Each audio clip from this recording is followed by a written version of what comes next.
We have the great honor of going ahead and introducing our Lieutenant Governor to the stage. So let me pull this up. I got so excited my thing moved. Lieutenant Governor Brent Sanford. He's a Watford City native and a third-generation business owner. Sanford served as a mayor of his hometown from 2010 to 2016 and a city councilman for 4 years before that. Under his leadership as mayor, Watford City experienced a period of rapid expansion that saw its population skyrocket from 1,500 to 7,000 amid the state's oil boom. Major investments were made in the community's infrastructure, including a new high school, event center, airport terminal, hospital, and law enforcement center, all while limiting property taxes increases to 3 to 4%. How did Watford City make all of this happen? Years of planning and being able to take a hard look at what was really working and what they needed to change. That everything changed once they knew the why. Let's hear how starting with why is the key element. Let's welcome Lieutenant Governor Brent Sanford, America's best Lieutenant Governor. Thank you, Deb. Thank you so much. Is the sound on? All right. Thank you very much for being here. I have a 2-hour presentation, 100 slides to go before lunch. Just kidding. It's so fun to see such a broad group, a diverse group here. I'd like to have a little bit of a stand-up exercise here. Could you all stand up if you are state employees, state officials? All right, so we have a lot of soldiers for this effort. Next, if you'd sit down, please. How about local officials and local employees for public entities? Do we have local government represented? Excellent. Thank you very much. Thanks for coming all this way. Thank you for taking your time out of your busy schedules. Thank you for your commitment. How about students? Do we have higher ed, K-12? Do we have students here? If students could stand up. All right.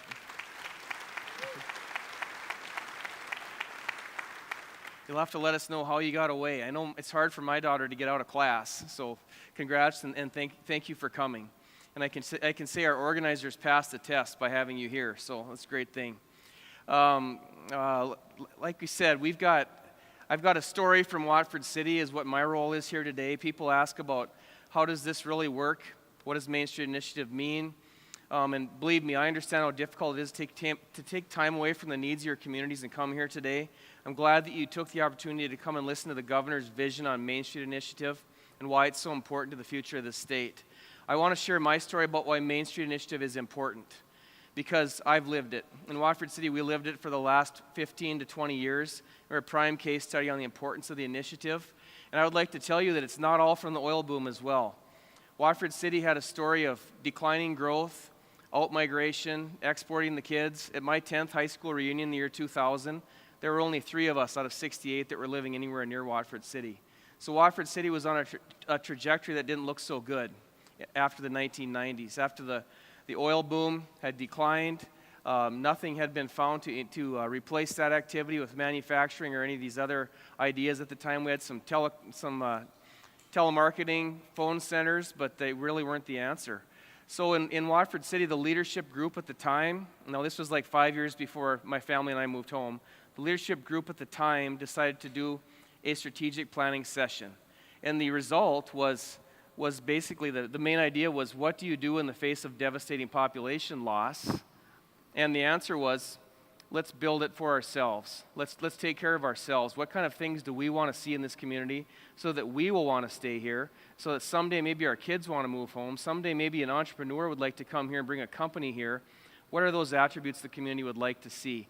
So I would say Watford City had a very similar situation to a lot of the rural communities that we see in the state today in that 2000 time frame, and that lasted until around the 2008-2009 range. And we were looking at declining enrollments in schools from 1,100 kids at the peak of the 80s oil boom to 500 or so in the year 2009. Population had gone from a census number of like 2,500 to census estimates of 1,400. And so what types of things did the community do? Number one was reinvest in itself, put in a sales tax, occupancy tax, to try to draw our own projects in with our own invested funds, and focused in areas where that was very important at the time to fill some of those Main Street buildings. In fact, when I moved home in 2005, there were 19 buildings empty on Main Street, Watford City, and not to that slide yet. I'll wait. The Renaissance Zone we were one of the first cities to do a Renaissance Zone in Watford City. What that did was allowed young entrepreneurs to purchase buildings, get a little storefront improvement grant, get into business and start occupying those buildings. So for decades, what slide are we on now? Okay, there we go. This is what people thought of Watford City in the 90s and the 80s, as a matter of fact. And then all of a sudden, we went through this phase where we did some community projects during the 2000s, like Wild West Water Park, Long X Visitor Center, different projects where it was a vibrancy type attitude of what type of things should we focus on to bring those young people back, to make it an environment where people want to invest. Home Fest, Rib Fest, activities such as these. And then the population started to grow in that post-Bakken era. 2010, that's the official U.S. Census estimate. And then as the Bakken continued on, there were a lot more people than this around, but this is what the Census Bureau could count at the times. And to date, the number they have today is 6,390, which is a 260% growth, largest growth of any community in the country, obviously. At that time, school enrollment went from 500 kids in 2009 to 1,500 in 2017. But this growth didn't happen solely because of the energy boom. It also took energy, it took planning, and it took us asking the question of why. So the title of my presentation is basically asking why. The question for Watford City was, why is this growth happening? Why does it have to happen? So once the oil boom took off in 2009, 2010, we were faced with a decision of taking advantage of, this is a slide of the amount of oil that's been produced in McKenzie County. This is the big four counties. The black bar represents, if you can kind of see a relationship there, McKenzie County produces about 1/3 of the oil in the state. And there's no large communities in McKenzie County except for Watford City, which had that 1,700 type population level. So that kind of gives you a why. It's important for the state economy. When there's more oil revenue brought in than the other major revenue line item, which is sales tax, there's more oil revenue brought in than sales tax. And the majority of it comes in these four counties, actually 80% of it. So that's the why. We had an unstoppable torrential downpour, basically, of employment opportunity happen to us. It was the economic developer's dream. But what was happening were these families were choosing to not live in Watford City. If you look at this map, this is kind of a heat map of the Bakken. The bottom, it's pretty small, but you see the Dickinson is at the bottom. Minot is up on about where the number 26 is for the oil slide on the right. Williston's up in the top left. Watford City is in the middle. The little triangles are the drilling rigs actually today. And this has been a very similar pattern throughout the Bakken exploration for the last 10 years. It started in the Stanley area, so that led to a lot of growth in Minot. And then there's activity in the Dunn County area, which led to a lot of growth in Dickinson. And then Williston's the traditional hub of oil field activity. So Williston saw growth more than any other metropolitan area of that size, going from that 14,000 range to the 40,000 type population. But Watford City is right in the middle of this map. And what was happening were the employers were screaming to the local officials saying, we can't get employees to want to settle down in Watford City. The man camps were full, and none of those folks in the man camps had any concept of wanting to move to Watford City or understanding how to move to Watford City. There was aged housing. It was a bedroom community, not a lot of retail activity. So in 2010, the city council and myself as mayor went into a strategic planning environment and decided that we were going to take part in the continued growth of the Bakken and have permanent development occur and not have man camps and temporary development occur for this oil boom. This is what you see today. The building on your right was one of the first Renaissance Zone projects in Watford City, the first international bank expansion. Took an entire block, bought out some family businesses that had been in Watford City for a long time. It kept the bank headquarters located in Watford City. Is a big deal for economic development to keep that there. The Stenjum family also made the comment that they were sick of driving to Williston for that steak and for that movie. So there's a restaurant in there and a movie theater. These were a big deal for the residents of Watford City in that 2006-2007 timeline. On the other side of the street, you see a JL Beers, which is a brand new product that the governor would love because it's on that traditional lot, that narrow lot, 50-foot wide lot with the streetscape where you come out onto the main street and it's a community gathering point. And then the rest of the buildings, that's heading north down Main Street in Watford City, were existing buildings. Some of them were of those 19 that were empty in 2005 when we moved home.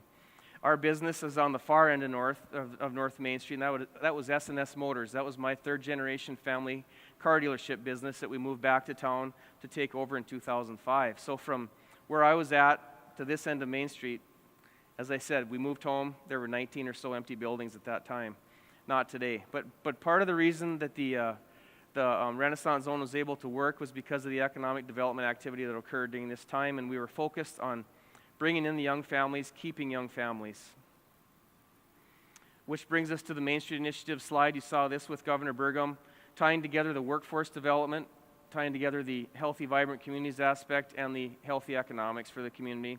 The efficient economics is a part of the slide that I can give specific examples from the development of Watford City's build-out during this time.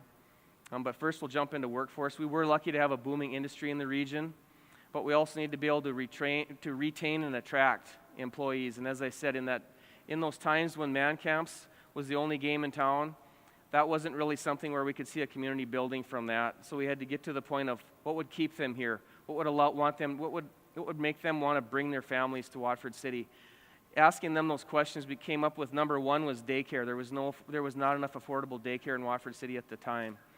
Number two was affordable housing. Number three, there was no unique retail. There wasn't even big box retail. Basically, you had to drive to Williston or Dickinson for your retail needs. So we had some big challenges.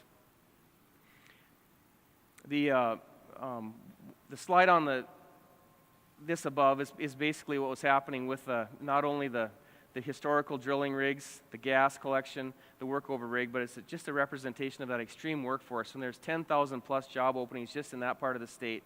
This was very important for us to attract those workers and keep them. The employer's main concern was that having people live in the man camp environment was unsustainable economically when you're having to pay them per diems every day of $100 a day to stay in a hotel and eat versus just having them live in their homes. So it's very, very important to the employers in Western North Dakota to get them to be living in their own homes. One of the things that we're doing now is putting on the workforce recruitment activities with the employers in the community and the CTE and the higher ed representatives from Western North Dakota. It's actually becoming to be something where you can't do enough of this. And what happens is the students see it, the new recruits to the community see it, the existing residents of Watford City, Williston, Dickinson see what opportunities are there. Back to moving the families there and asking what was the needed focus in that healthy, vibrant pillar.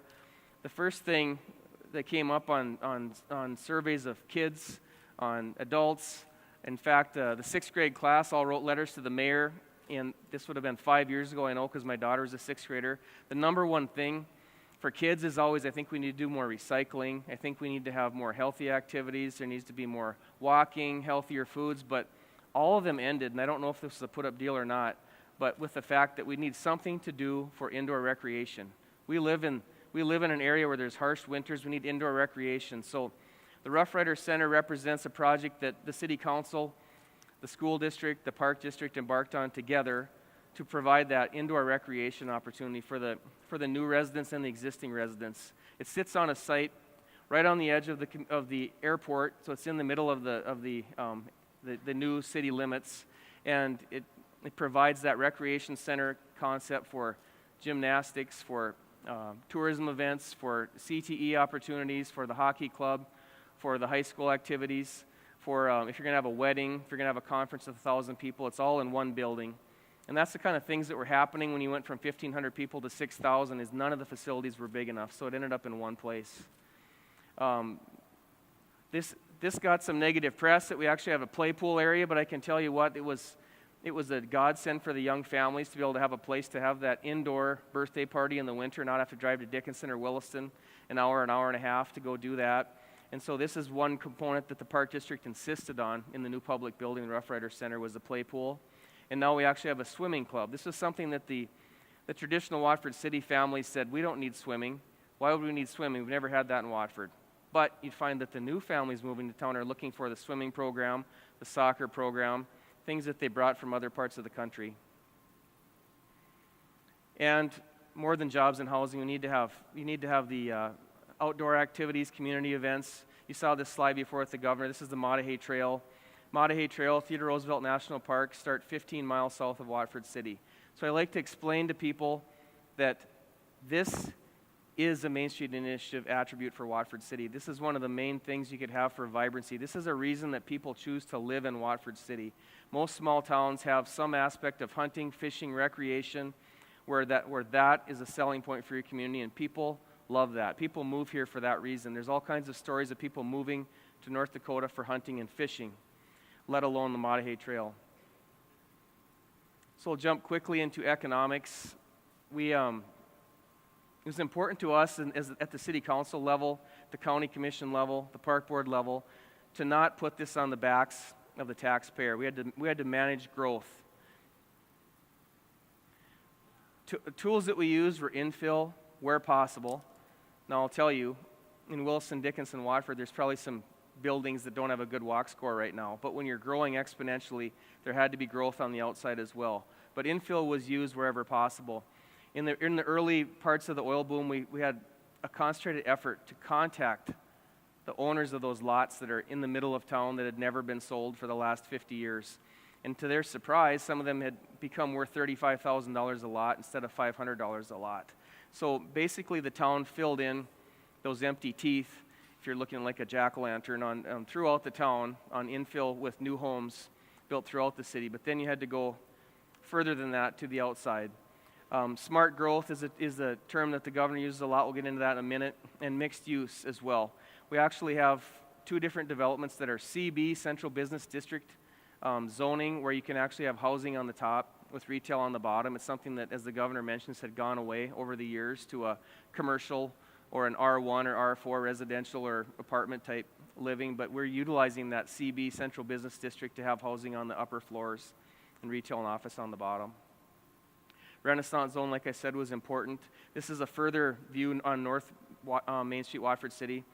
You see the two buildings on the right at the top are 3-story buildings that were brand new construction on infill lots. Before, there was an old gas station there that had not been functioning as a gas station since I was a kid.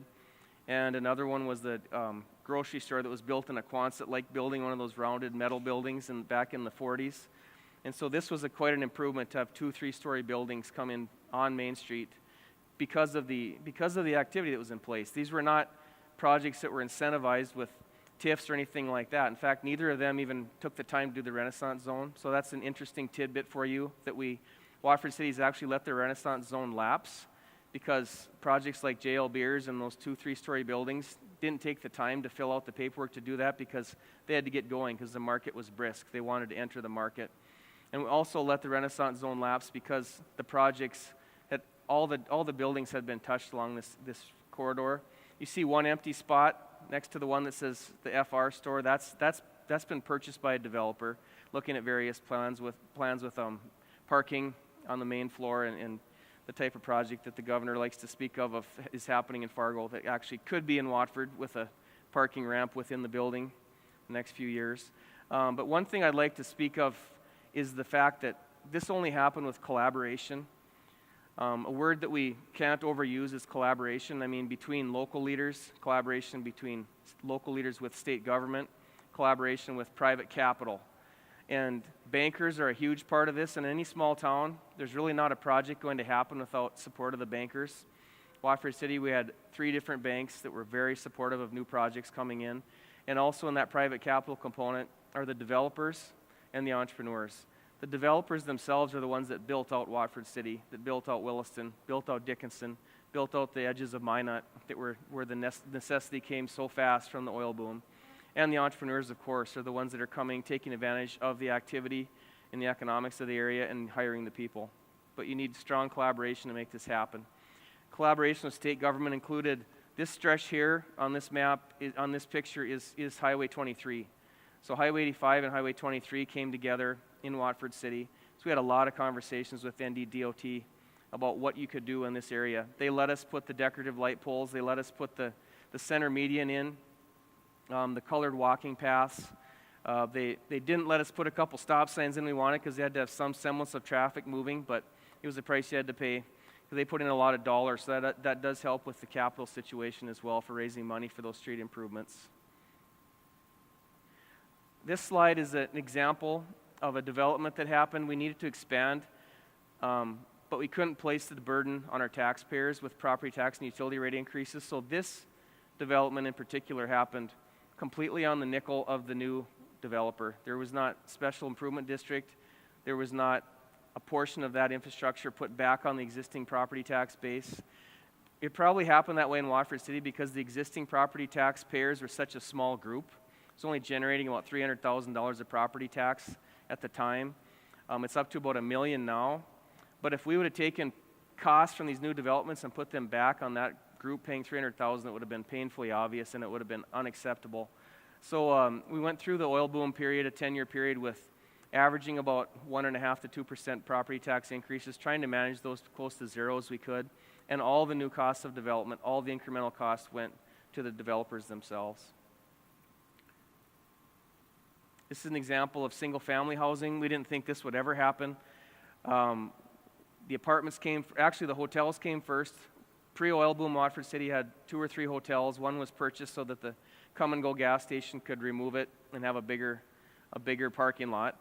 So we were down to 2 hotels. But then 7 new full-service hotels came into the area, and they were at full occupancy for a long time. I went to Maui during the middle of this, and I thought Maui seemed pretty cheap for hotel rates and food because of what they were able to charge, but that was just the market. When you're talking $6,000 to $7,000 a month price for a man camp unit, or $200 or $300 a night for hotels, they became the stay of choice. And what that did was brought the rent up on apartments. So apartments went from $200 or $300 a month to $3,000 a month in Wilson, Watford City. So then the apartments came next. In Watford City, we had a pre-existing number of units at can't remember the number, 500 or 600 basically homes, just a couple apartment buildings. In the year 2014, 2,000 apartments went online.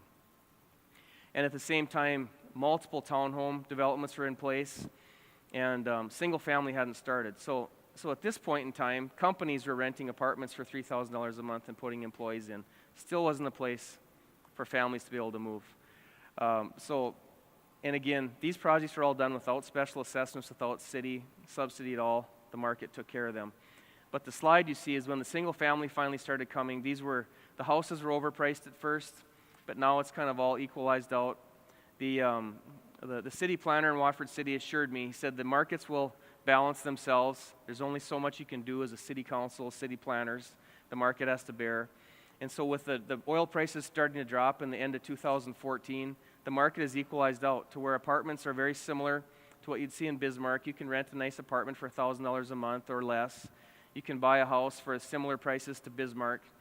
Still not enough, and what's happening is the long-term jobs in the oil field are $80,000 to $100,000 jobs, and those folks are generally young. They're probably in their 20s, coming from somewhere else or coming out of one of the trade schools in North Dakota, and they all would like to be homeowners. And so Watford City, Williston are really in need for that starter home type construction, so that there's still more to be done.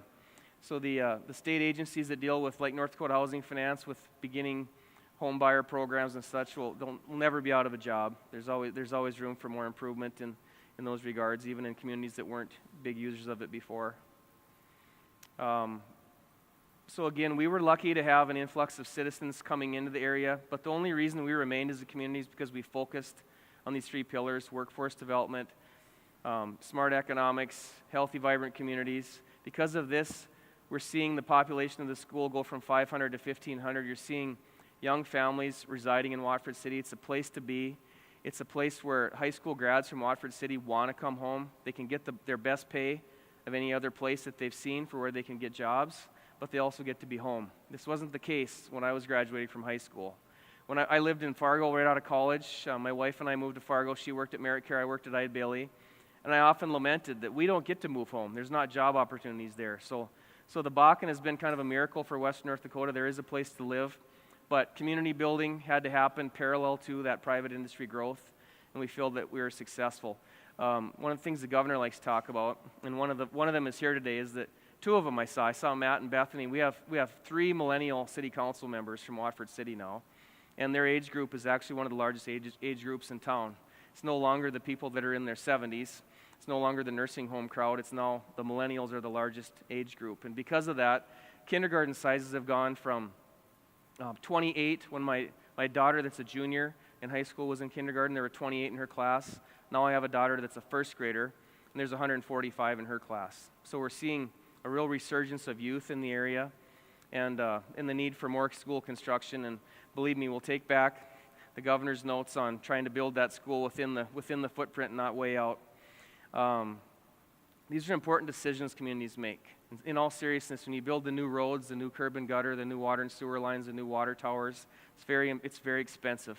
So it has to be done in an organized approach, very incremental approach. Today, Watford is a growing city focused on the future. This is at the Rib Fest event, little cowboy contest. Many people ask, how do you make Main Street successful? And really, it's about this. It's about engaging the kids, looking at youth engagement, millennial engagement. The employers actually have to be in a recruiting mindset as well. They have to be looking at the youth when they're coming in to educate what kind of programs are available for jobs when the kids get out. And then we're, as you can tell by listening to the governor, we're very tuned into the fact that K-12, higher ed, and the employers need to be working together at this.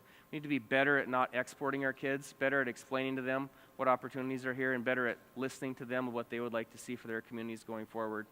So I guess to sum up, I'd like to start by saying we need to all look in the mirror and ask why this is important, and that's really the answer. But why are young families leaving? Why are retirees leaving? What can we do about it? If retirees are leaving, it might be a healthcare issue, it might be a retail issue, it might be a walkability issue, type of housing availability issue, or transportation. If the young peoples are leaving or not coming, it might be a lot of these other points that we brought up over the last hour or so of the community vibrancy type activities that are necessary in today's recruiting age where people can work wherever they want to. So my challenge to you is not to wait. Engage within your community. Whether it's a downtowners group, whether it's city council, whether it's county commission, whether it's a chamber group, whether it's yourself as an entrepreneur, engage in the community. Ask your youth what will keep them in your town. Start focusing on the needs of the future. If all the 64 communities represented here do these 3 things, our state will serve as a shining example to the entire country because everybody's working on this. So let's be the best at it. Thank you again. Have a great day.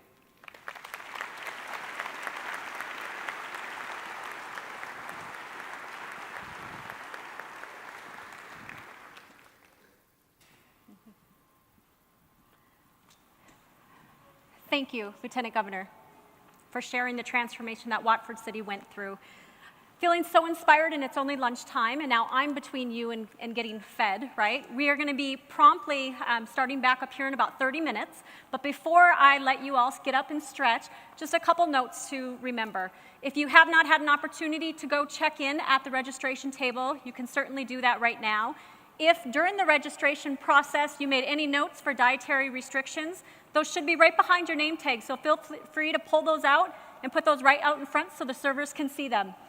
We are going to be listening to some great music from the Strolling Strings, a group of students from middle and high school, orchestra programs from around the Bismarck community.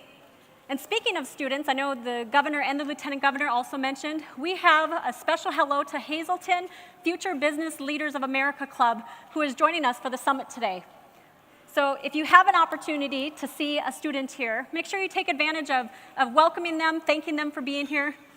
So thank you. I'm assuming that's you right up in front. Yes. We're excited to have Strong Towns' own Charles Marone joining us for curbside chat during lunch, and that will begin in promptly in about 30 minutes. So get up, stretch, and make some connections during these next 30 minutes. Thank you.